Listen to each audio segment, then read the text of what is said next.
बड़े मनीष भैया कैसे आइए छोड़ी के जी बड़े मनीष भैया कैसे आइए छोड़ी के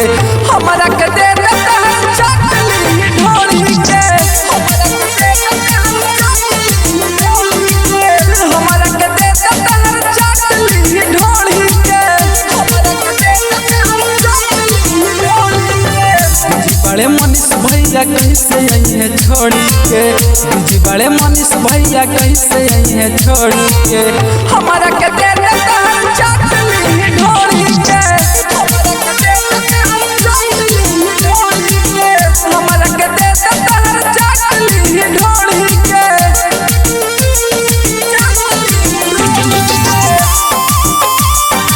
मिक्स बाय अजीत यदुवंशी।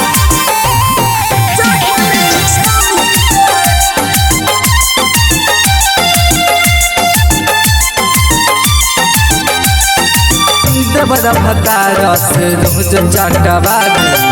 कब कहे मोहनी सब भैया के बोलावेलू बड़ा भतारा से रोज चटवा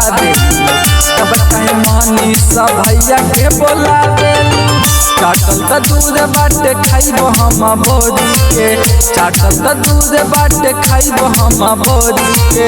हमारा के दे दे हम चाटल तोहर ढोली के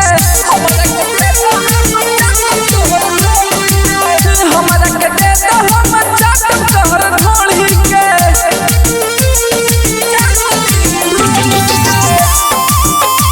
मिक्स बाय अजीत यदुवंशी।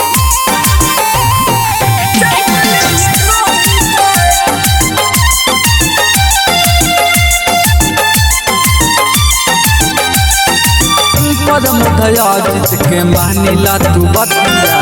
तोहरे जैसन लड़की लुटा दिली जतिया